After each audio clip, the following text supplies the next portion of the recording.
about Sabtiel, the Philosopher's Stone. I promised I'd reveal its effects, and here we go. If Winged Karibo is destroyed, add this card from your deck to your hand. You can activate this card 3 times. Each time you activate this card's effect, pay half your life points. When activated, imagine any card in your deck. This card becomes that card. After the new card has resolved, add Sabtiel back to your hand. If you activate this effect 3 times, this card's effect now becomes target one face-up monster on the field, multiply its attack by the number of monsters your opponent controls until the end of the turn. Now, whether Sabtiel can become any card in Jaden's deck or specifically just spell cards, well, that's up for debate. I think it's honestly a super broken card. You'll have to let me all know what you think of this, but it's hella strong. So now that Jaden knows what this card can do, he activates Sabtiel the Philosopher's Stone by paying half his life points. He imagines the card that he needs, Fusion Recovery, and so this card becomes that. Jaden activates Fusion Recovery. He adds back his Sparkman and Polymerization from his grave. At resolution, Sabtiel returns back to Jaden's hand. Jaden activates Polymerization, using Sparkman and Flame Wingman together in order to summon Elemental Hero Shining Flare Wingman. Due to its effect, it gains 300 attack for every Elemental Hero in Jaden's grave. Since there are 7, it gains 2100 extra attack. Due to Wingman's summon, Kagemaru gets another Phantasm token. Jaden enters his battle phase and uses Shining Flare Wingman to attack and destroy Hamon. It's destroyed. However, before Flame Wingman's second effect can activate, that deals damage equal to the destroyed monster's attack, Kagemaru reveals Hamon's second effect. When Hamon is destroyed, the owner takes no further damage for the rest of the turn. This means Kagemaru survives. I guess it was lucky that Jaden chose to attack Hamon. Well, it's not actually mentioned in the episode, but Hamon has a special ability where if it's in defense position, it's the only monster that's allowed to be attacked. So, that's why. Jaden moves into his main phase 2 and activates Sabtiel's effect again. He pays half his life points and wishes for D-Fusion to be in his hand. Sabtiel becomes D-Fusion, and Jaden sets it face down and ends his turn. It's Kagemaru's turn, and the penultimate turn of the duel. He draws and gets a mysterious card. He then uses Fallen Paradise and gets 2 more mysterious cards. These cards will never be seen, will never be played. If I had to guess what they were, I'm going to say they're DNA Surgery, Herculean Power, and another copy of the Creator. Why these cards? Well, in the Yu-Gi-Oh! Legacy of the Duelist video game, if you look at Kagemaru's deck, these are some of the cards that appear in there. They're kind of useless, so it makes sense that these wouldn't save him in the duel. So that's what I'm going to go for. Kagemaru switches his Uriah into attack. By attributing 2 Phantasm tokens he controls, he can increase Raviel's attack by the attack of the attributed tokens until the end of the turn. Kagemaru attacks Shining Flare Wingman. However, this is where Jaden activates his D-Fusion, returning Shining Flare Wingman back into his extra deck and resummoning its fusion materials to the field into defense. Sabtiel returns back to Jaden's hand upon resolution. As well, 2 new Phantasmal tokens are summoned to the field, since Jaden summoned 2 new monsters. A replay occurs and Raviel attacks and destroys Flame Wingman, while Uriah attacks and destroys Sparkman. Kagemaru ends his turn. It's Jaden's turn, and the final turn of the duel. He draws and gets Elemental Hero Clayman. Jaden summons it to the field. As he does this, Raviel summons a final Phantasm token to the field. What I mean by this is Kagemaru has now filled up all of his monster zones. Jaden activates, for the 3rd and final time, Sabtiel the Philosopher's Stone. He imagines the card he most needs at the moment, Miracle Fusion. This allows him to fuse by using cards on his field and in his graveyard, at the cost of banishing them. Jaden banishes Clayman, Bubbleman, Avion, and Bestinatrix in order to summon his elemental hero, Electrum. After Miracle Fusion finishes resolving, Sabtiel returns back to Jaden's hand. However, now it has a new effect. Now, by targeting one monster he controls, he can multiply its attack by the amount of monsters Kagemaru controls. With 5 monsters, Electrum's attack is quintupled. Jaden enters his battle phase and orders Electrum to attack and destroy Raviel. Raviel is destroyed, Kagemaru's life points drop to 0, and Jaden wins the duel. Now, both duelists did play the best possible plays they could do with the cards that they had. Jaden technically could have won earlier if he realized the full potential of how broken his Saptiel card was. It kind of makes sense now why it had to disappear after the duel, to be honest. But yeah, with that all out the way, that was Kagamaru versus Jaden. Would you like to see a video on the Sacred Beasts? Would you like to see me playing with the inspiration for the Sacred Beast? Click on either one of those, or I'll just leave a pinned link in the comments. Thank you all for watching, everybody. Catch you later.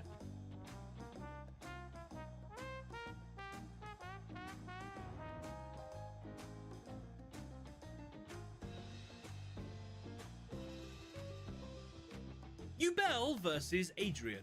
Adrian has just sacrificed the one he loves to acquire a full-powered Exodia deck. His plan? To create a world free of suffering. To achieve that goal, he needs to first go through Yubel. Yubel, however, thinks Adrian's goal is foolish, since to her, a world without the one you love is pointless. And of course, to Yubel, to suffer for the one you love is the true meaning of love.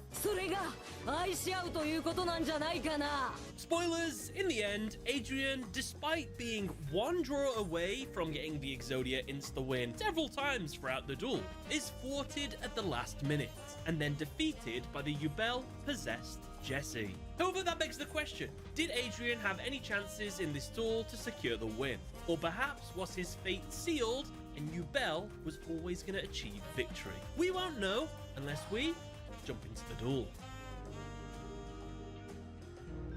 The duel begins and Jesse Yubel goes.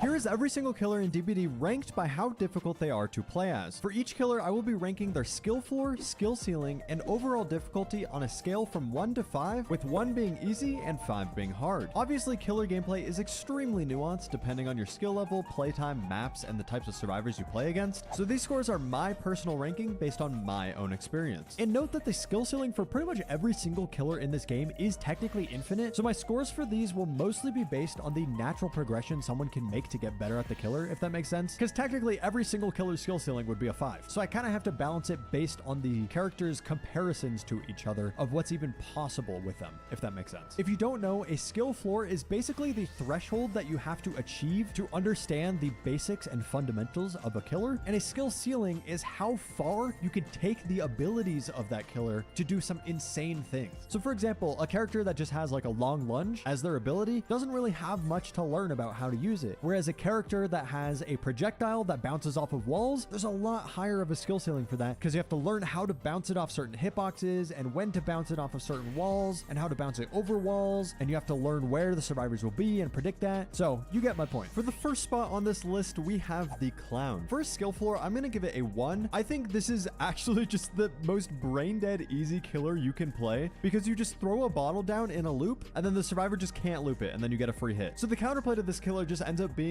to pre-drop pallets, so you don't even really have to know how to loop in general. Almost every single loop that you come across, you could just throw down a purple bottle. You don't even have to worry about the yellow bottles technically, and it'll be very easy for you to get a hit, especially against players that don't know how to counter him. For his skill ceiling though, I am going to give him a 3 because there are some really interesting things you can do with using both your yellow and purple bottles in tandem with each other. So for loops where you really have to pinch a survivor into one area, you can throw a purple bottle on one side and then a yellow bottle on the other side so that they get slowed down and you get a speed boost. Plus there is some map knowledge needed if you're going to go for like interesting gas bottle shots where you're throwing them over walls or just towards specific resources that you can't actually physically see. So he has a decent skill ceiling, but realistically to play this killer, you don't even need to do any of that stuff. So for his overall difficulty, I'm going to give him a 2. The only reason I'm not giving him a 1 is because he is kind of weak. So if you're playing against good survivors that know what they're doing, you're probably going to struggle. But if you want a killer who's simple to pick up, if you're not good at looping, and you just want the most basic form of an anti-loop ability, this is the killer for you. However, don't be surprised if survivors DC in a majority of your games. The next spot on the list is going to the Wraith. This is another killer where I'm giving the skill floor a 1. This killer is super simple and straightforward. You just turn invisible and become faster, and then when you find a survivor, you uncloak, get a speed boost, and get a free hit. In my opinion, this is like the perfect beginner killer because A, they're really easy to use, but B, they also do require you to, loop normally and learn those fundamentals, as well, but you can also just play the hit and run playstyle where you don't actually loop anybody and you just hit them when you catch them off guard. And for his skill ceiling, I'm giving him a 2. There is very, very little complexity to his kit. I'd say the hardest part about using him is simply just the macro gameplay of hit and run, because that's obviously his best playstyle. You can't just go hit a survivor and then go try to find someone else. You have to actually know when and when not to do hit and run. So that does require you to have a little bit of game knowledge, but realistically, there's not much to learn with the killer power itself. So that's why I'm giving it such a low score. And for overall difficulty, I'm giving him a 2. You can make an argument for him being a 1,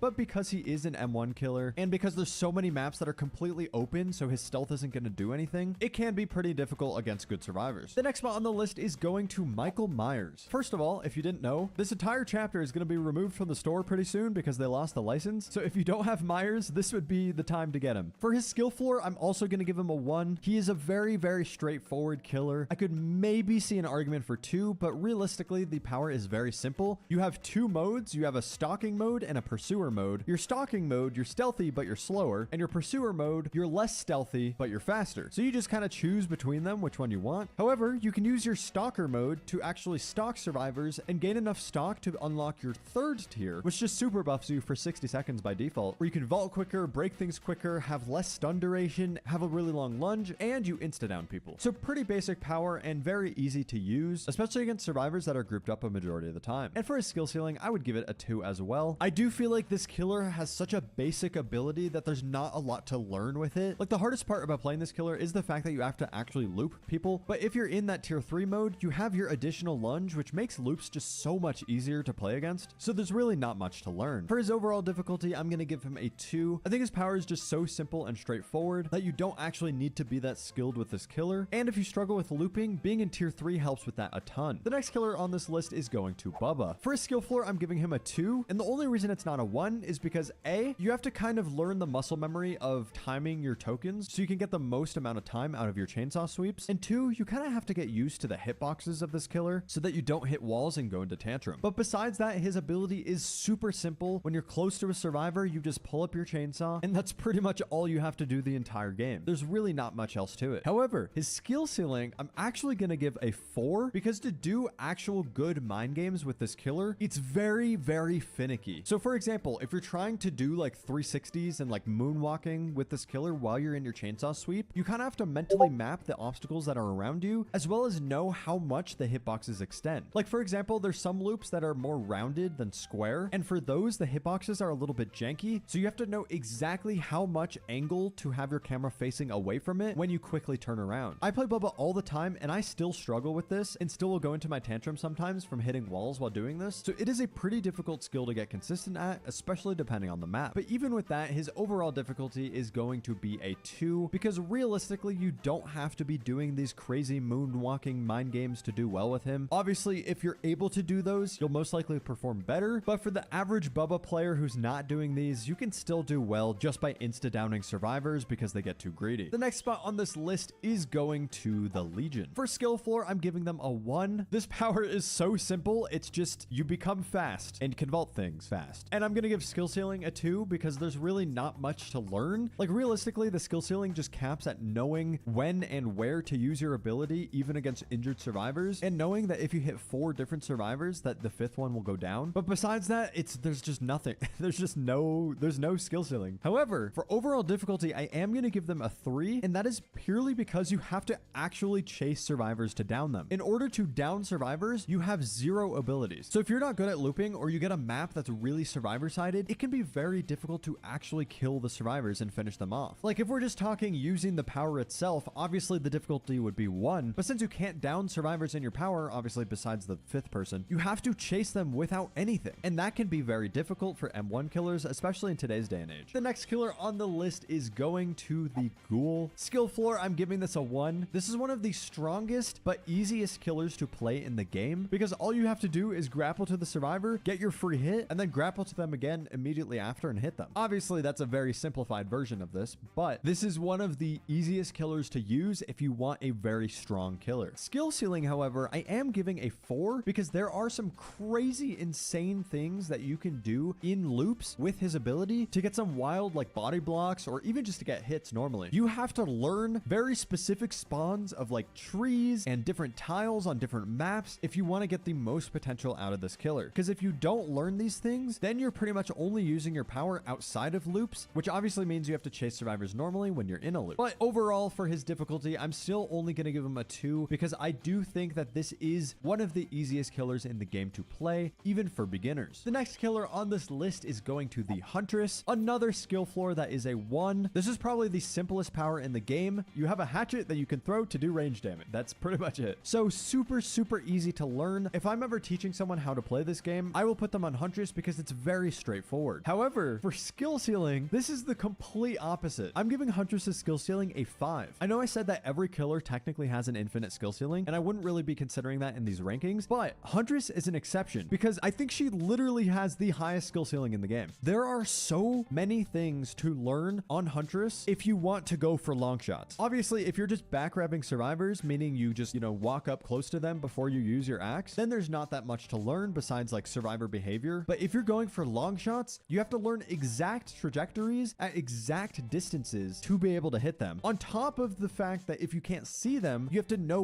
where obstacles are, and you have to know hitboxes that you can throw your axe through or hitboxes you can throw your axe over. If you're learning orbitals, you have to learn that trajectory. Like, there's so much to learn on this killer. It's unbelievable. Huntress has always been one of my favorite killers, not only because she's super satisfying to use, but every single game I feel myself getting better at playing her, and that will literally never end. With that being said, I do think overall difficulty is a 2 because she's so straightforward and because you don't have to go for these crazy shots. She's a very simple character that you can pick up and play very easily. The next killer on this list is the Nemesis. For skill floor, I am going to give him a 2. His technical power is obviously really simple, but there are some complexities like learning what tiers you up and what the tiers even do, and learning the behavior of your zombies so that you can take advantage of them. But realistically, you don't really have to pay attention to your zombies, and as long as you know that you can break pallets in tier 2, that's kind of all you need to know to play this character. But for his skill ceiling, I am going to give him a 3 because there are some high level things that you can do, like knowing that your whip hitbox lingers for a bit and knowing that you can hit over any object where you can see the survivor's head. Little things like that does increase the skill ceiling a tiny bit, and knowing how to utilize your zombies effectively is also a skill in itself, but I really don't think it's that difficult to get to that point. So his overall difficulty is going to be a 2. There's a common stereotype that Nemesis players are really bad, and that's particularly because he is pretty easy to pick up. So if you want to play a simple character that has a tiny bit of complexity, then this is the one for you. Moving on to the next spot, we have the Pig. The Pig somewhat recently got a quality of life buff, which makes her so much nicer to play. However, she is still a very simple killer. Like, they didn't really rework her power in any meaningful way. So for skill floor, I'm going to give her a 2. You could make an argument for 1 because there's really not that much to her kit. You have her crouch, which puts you into a stealth mode, and then you have your charged attack, which is pretty simple, and then you have your head traps, which you don't even really need to learn much about. You just put them on whenever you down a survivor, and then you're fine. But the reason I give her a 2 instead of a 1 is because knowing when to use your stealth and when to use your dash is a skill that you need to learn. You can't just use it willy-nilly. Like, if you're stealthing the entire game, you're going to be losing so many of your games because your movement speed is just so much slower. Like, obviously they buffed the movement speed, so it's a lot better now than her old version, but it's still something to keep in mind. But for her skill ceiling, I'm also going to give it a 2 because that's kind of the only thing you have to learn. There's some extra stuff that you can learn, like knowing how to kind of control the flow of the match with people that have head traps on so that you can try to go for head pops. But I don't really think that's a difficult skill to learn. And for me personally, I just don't really like using her stealth for a majority of situations because I don't believe that it's as beneficial as people may think. So there's not really a lot to learn there. However, for overall difficulty, I am going to give her a 3 because she is pretty weak in my opinion. Like, she realistically has no anti-loop ability, which requires you to chase survivors to get both your injures and your downs. And yes, obviously you have your range attack, but it's so telegraphed with her roar that it's very easy for survivors to counter. So you're not going to get as many hits with it as you might think. So although she's straightforward, you do need to chase survivors, which is why I gave her a 3. The next killer on this list is going to Ghostface. For his skill 4, I'm going to give him a 2. He's very straightforward. You have a stealth ability that goes on cooldown, and while you're in your stealth, you can stalk survivors, and once you stalk them fully, then you can insta-down them. Obviously, knowing how to navigate the map so that survivors don't see you, and maybe learning flank routes, and also kind of learning the hitboxes of things that you can lean off of so that you could stalk faster can be a little bit of a skill to learn, but it's not that bad. And for his skill ceiling, I'm giving him a 3 because I don't think there's much more than that, but you do have to learn exactly when you should and should not leave a survivor that has stock. I'd say this is probably the most difficult part of this killer because because if you didn't know, if you hit an injured survivor that has stock, it completely gets rid of all of your stock progress on them. So there's some instances where a survivor might be really close to being fully stocked, so you want to leave them and chase somebody else. But doing that risk assessment in game can be relatively difficult, especially if you don't have a lot of macro sense of this game. So that's why the skill ceiling is a little bit higher. And then for overall difficulty, I'm giving him a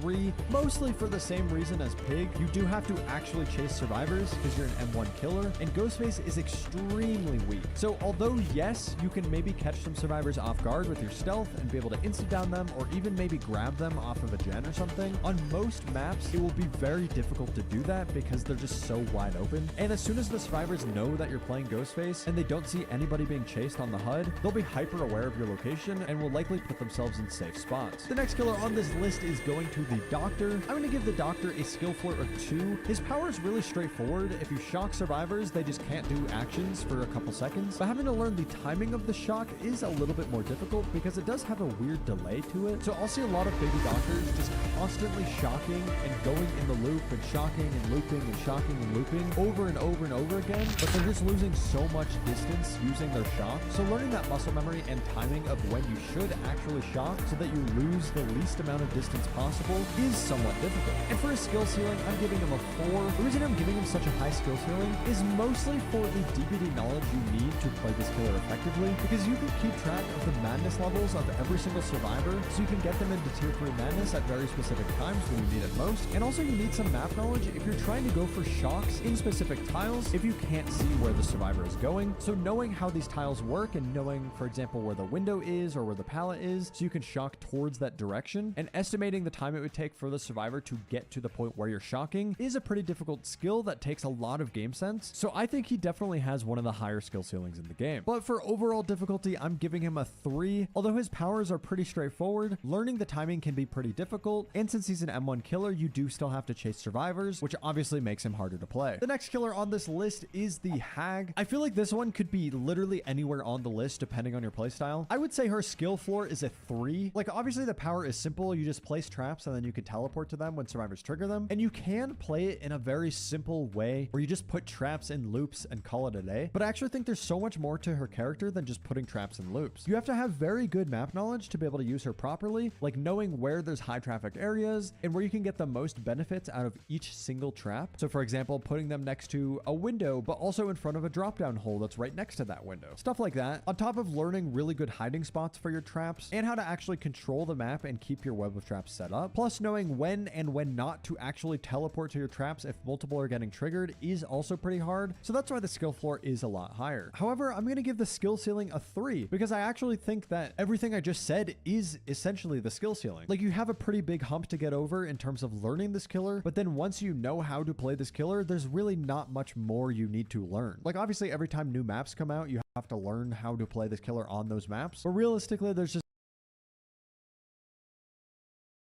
much more to learn. So for overall difficulty, I'm giving her a 3. She can be played in a very simple and straightforward way, but if you do want to actually perform well with her, you need to really have good game knowledge and map knowledge so you can get the most out of her ability. The next killer is going to the Xenomorph. For skill floor, I'm giving them a 2. This killer is really easy to learn. You just have a ranged tail attack that can hit over obstacles, and then you have a teleporting ability where you can get across the map. There's really not much to it. Like obviously you have to learn little things like being in your tunnels makes you go into your stealth mode almost instantly, and you kind of have to learn the jank of the tail timing because it is a little bit weird, but this killer is really not that difficult to pick up. Skill ceiling, however, I am going to give a 3 because there are some techniques that you can do with this killer to perform better. Like knowing that the tail hitbox lingers for a few milliseconds means that you can aim higher than you would think and then drag down to be able to hit over obstacles you wouldn't normally be able to hit over. Stuff like that can make this killer a little bit more complex, as well as learning how to take advantage of your tunnel system and how to position yourself to avoid flame turrets properly. But I feel like most survivors don't know how to place flame turrets properly anyway, so it doesn't really matter. For overall difficulty though, this is going to be another 3. I think this killer is a very middle of the road killer in terms of difficulty because learning how to use the tail attack to begin with and getting over that jank is a little bit difficult. On top of that, learning how to actually use it well while you're in loops is another skill on top of that, so another average difficulty killer. The next killer on this list is the Spirit. For skill floor, I'm giving her a 2. Her power is really easy to use, but you do need to learn learn when to actually use it and when not to use it. Because a lot of people will just use it whenever they feel like it, which is obviously not going to benefit you as much as knowing when to use it. But even if you're playing against average survivors, this killer's ability is so strong, you don't even have to play her that well in order to get good value out of her. For skill ceiling, I'm giving her a 3. There are some interesting techniques that you can learn with her, like using grass to look for survivors that aren't injured, or listening for breathing sounds, or even trying to time double backing in a loop with your passive phase ability. Stuff like that can make this killer a little bit more complex for sure. So for her overall difficulty, I'm giving her a 3. You can make an argument for 2 because she's so strong, but honestly, if you're not able to injure survivors and they're very good at being stealthy, it can be surprisingly difficult to get downs with this killer against good survivors. The next killer on this list is going to the Demogorgon. For skill floor, I'm giving him a 2. Knowing how to use a shred properly, as well as where to place your portals, does require some skill. However, you can play him in such a simple and straightforward way by literally just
only using his shreds in loops and pretty much never touching his portals and still being able to get some decent value out of him, that he's not that difficult to pick up. However, for his skill ceiling, I am going to give him a 3 because of knowing how to use your portals and knowing when and when not to teleport. That can be a very difficult skill to learn that requires a lot of macro game knowledge. Like, for example, knowing whether or not you should leave a chase to go teleport somewhere else to start another chase. That can require a ton of game knowledge and a very good oversight of where survivors are on the map. So like, obviously the shred attack doesn't have that much to learn. It's mostly just the macro gameplay of his portals. For overall difficulty, I'm going to give him a 3. I'm giving him a 3 purely for that macro gameplay that you need to be aware of. And if you want to use him to his fullest potential, it's really beneficial to know each tile like the back of your hand, so you can make prediction shreds around walls towards the resources so that survivors have less time to react to your shred. The next killer on this list is the Death Slinger. For skill 4, I'm going to give him a 2. You could make an argument for 1 because his power is so straightforward, but the reason I'm giving him a 2 is because he does actually require some, actual aim, which can be a difficult skill for people if they haven't really played FPS games, but the power itself is really, really simple. Skill ceiling though, I'm going to give him a 4 because there is so much to learn on this killer development. Every single map has different boxes for different items. In learning which boxes you can choose things versus which boxes you cannot choose things, will take a lot of time and a lot of game knowledge, and also knowing how to choose things in shots is a very important skill as well. Like, for example, some of the and go towards that wall, you not only need to aim well and shoot through the path, you also need to make an estimate on when the survivor is going to appear through that hole based on how fast survivors move. So that can require a ton of game knowledge and a ton of playtime to be able to do it consistently. And similar to Demogorgon, learning each tile and where the resources are so that you can make prediction shots so that you start your ADS before you even round the corner is a skill you need to learn so that survivors have less reaction time to your aiming. Plus, if you're playing against good survivors that know how to play against Deathslinger, you have to do like double mind games because those survivors will know typically when Deathslingers like to shoot. So you have to bait them in those positions, but you have to actually learn those positions yourself, if that makes sense. So overall for difficulty, I'm going to give him a 3 because he can be picked up really easily and you can just go for very simple and straightforward shots. However, if you want to get the most out of this killer and go for some more intense shots at longer ranges, that will take some time to learn how to do, especially because you have to also account for the travel time of his projectile. Coming up next on the list, we have the Trickster. Skill floor, I'm giving him a 2. His ability is really easy. You just...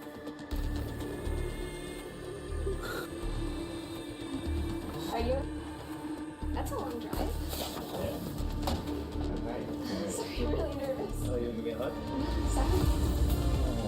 I'm sorry. Are you okay? I'll settle into it. Okay. So, what kind of pizza you got? Just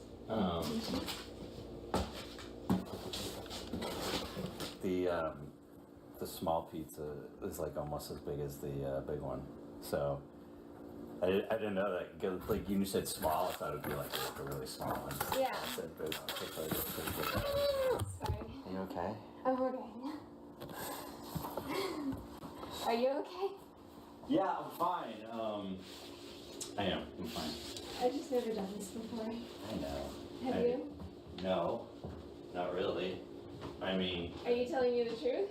I've met girls online, but I don't like come like this far to like meet someone. I don't know why It's whatever. kind of crazy, huh?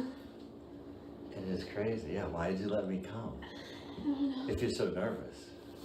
It seems like a good idea, and you seem nice. Why do you think I came? I think I know. It's not the only reason. It's not the reason. What's the reason? And I just, been talking to you for a while, and you seem like really cool to hang out with, and someone that I'd like to meet, and I wanted to check out the situation, Well, here we are. Yeah. So, let's deal with this whole contract thing, because I'm just going to be thinking about it the whole time. Until we get that out of the way. This document was something Sokol put together after some research on the internet to protect himself from getting in trouble for having sex with a 13-year-old girl. He talked about it in the chat along with a lot of other graphic topics. It didn't work.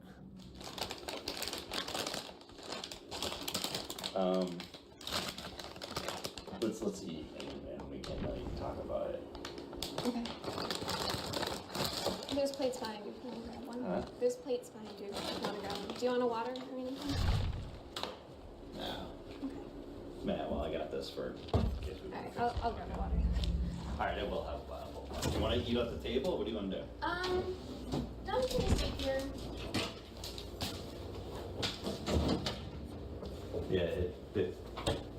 Yeah, I expected it to be like 2.5 hours, so.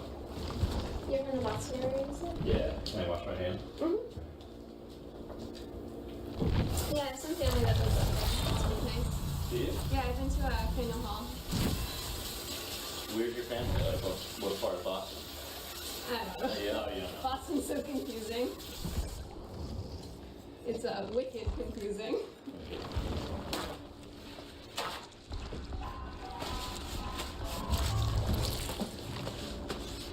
I'm sorry. I'll try to be cool. It's I'll okay. work on it. I mean, you look great. Thanks. You just look different than what I did in the pictures. I don't know, I expected you to have dark hair. Did you? My hair just lightens up in the summer. And no, I'm not saying. I mean, I think you look don't great. like it? I think you look great. I'm just saying, like you look different, yeah, than what I thought. Yeah. But nothing wrong with Well, you that. never can tell with online things, you know? What about me? Do I look different? I mean, you look different. I'm not saying better or worse, just different.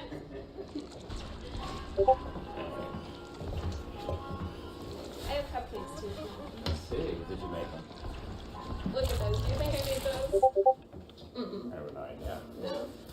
Do you want to use plates? Or do you want to just Whatever you want. We're pretty casual here. Okay. I'm like too nervous to eat. Well, you already ate, didn't you? Yeah, I did. I was wondering if you were gonna be like, how would you be like, would you be nervous? Would you be like totally like you've done this before? Oh, you know, definitely haven't done this before. Like, I don't know, you just seemed very like, you didn't seem nervous at all when I talked to you and just in Well, general. it's different when you're talking to someone online versus like Person. coming to their house and meeting them. I just gotta take something. This isn't drugs. It's just a. Yeah, no, by all means. Here, drink water. It's something that I take before I. In the middle of it all, Sokol pulls out a medicine bottle. You can see it on the video. He takes a pill, apparently in preparation for what he thinks is going to be a big night ahead. What have you been doing today? I'm just hanging out. Watching TV, Netflix and stuff. What's that? I have no idea. Do you want me to check? Somebody here? No. What kind of pizza we have tonight? Who's this? I'll get to that in a minute. Who are you? Who are you? You tell me first. You're Jeff, right? Yeah. And what are you doing here tonight, Jeff? Hanging out Hanging out with whom? with her. Who's her? I want to know who you are. I want to know a little bit more about you first. Can I eat first? Sure, go ahead. Tell me who you are, because, you know, I didn't know there would be other people here. Well, what did you expect to happen here tonight, Jeff? Didn't have any expectations. No expectations whatsoever. No. So you drove 2.5 hours Sure did. from Boston Who are you? to come here Are you her dad? to meet a young girl. Are you her I dad? will get to that in a minute. Huh? Go ahead, have a bite. Wow. I haven't done anything wrong. How old are you? What does it matter? I'd like to know.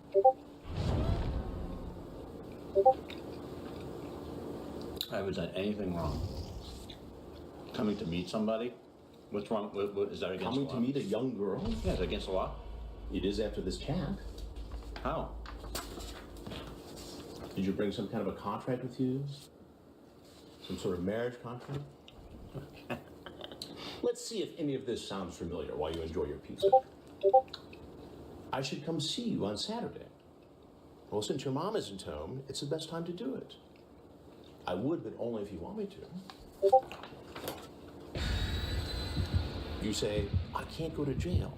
My life would be ruined. Right. Could be locked up for 20 years. Yep. And then you say, do you trim your blank? Okay. Now you know that this girl is 13, right? Wasn't sure. She's told you. Well, that doesn't And you're what, 37? mean anything. You're 37? How old are you? You might as well just tell me because I can find out like that. Who are you? Can you tell me?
ask first? I will tell you that in a minute. Because, you know, now you're making me nervous and... You're 44 years old, right? Mm-hmm. Right? As a 44-year-old guy, I shouldn't be talking to 13-year-old girls like this. Yet I want to. What am I supposed to make of that? Sorry, I'm paranoid. For meeting me? No, potentially having sex. But that is where the breaking the law comes from. Right. Punishable up to 20 years. Did you bring condoms with you tonight? Well, they plan on having sex. Do you have them in your car? No, I'm gonna find out, so you might as well tell me now. I don't. Go ahead, check the car. You will never tell anyone about us having sex. Are you sure? Okay, I could be there Saturday afternoon. Explain. Explain it to me. Just wanted to come hang out and... It looks like here you wanted to come here and have sex with a 13-year-old girl.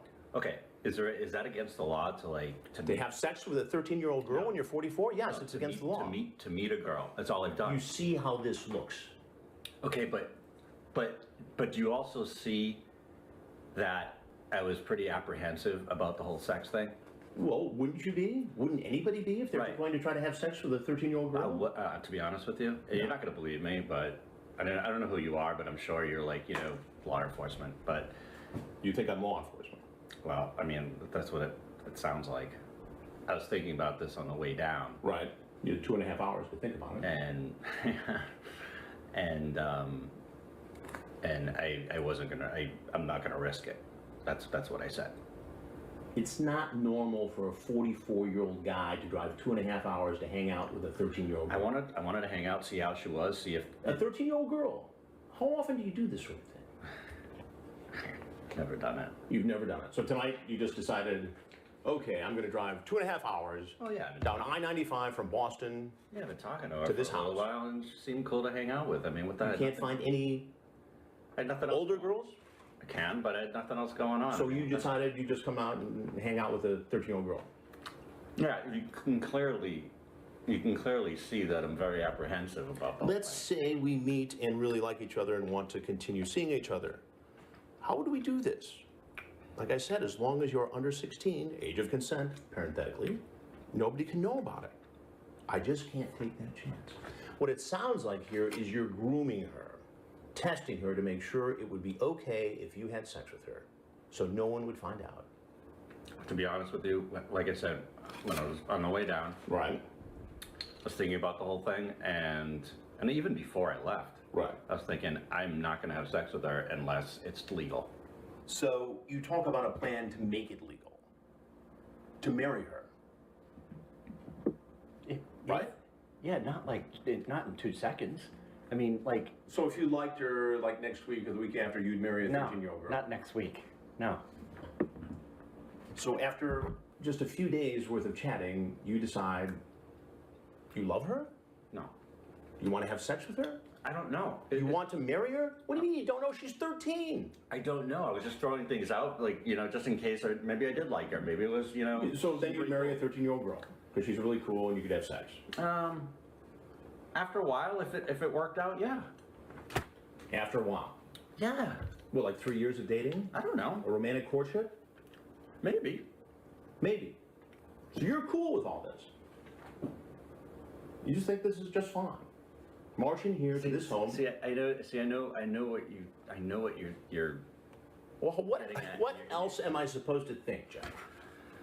Do I seem like a dishonest, dirty person? I mean, do I seem like it to you? This chat seems like it. It seems like someone who at 44 years old. Chat is chat. Chat is chat, but showing up is showing up. And guess what, Jeff? You showed up. At a home where you knew a 13-year-old girl would be alone after a sexually charged conversation online. You come in, oh, I want to hug you.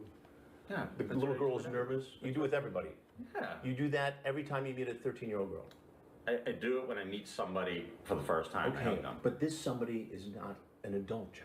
She's 13. Can you please tell me who you are? I'll tell you. I'm trying to be nice here. Okay. I'm So am I. But you're not answering all my questions. I will. Can you just tell me who you are? I'm Chris Hansen, and this is an investigation called Hansen versus Predator.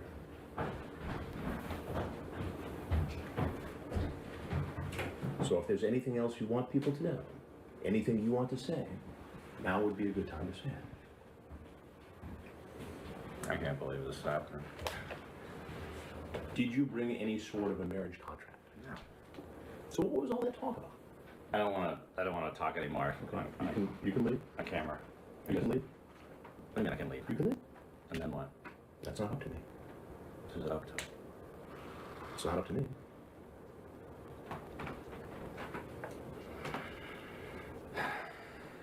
You didn't have to come here, did you?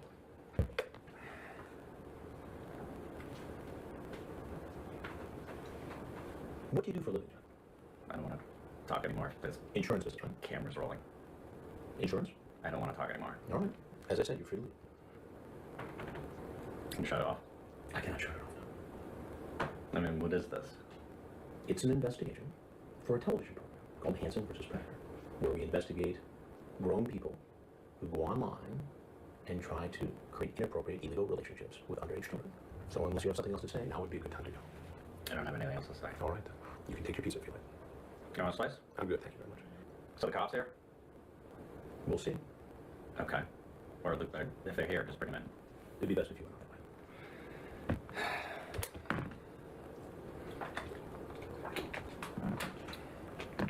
Grab a jacket. Just out for the garage.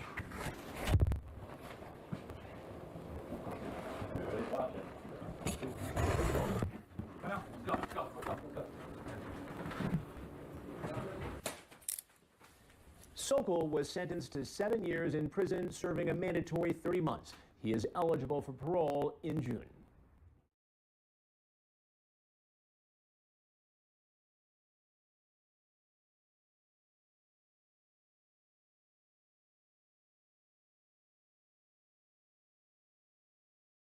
Hello?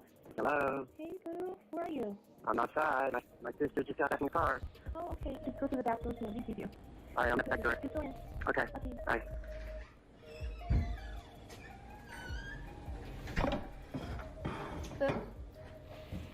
Hey.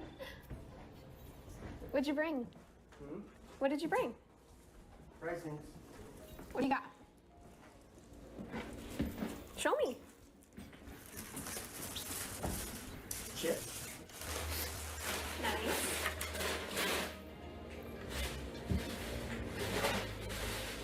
What kind is it?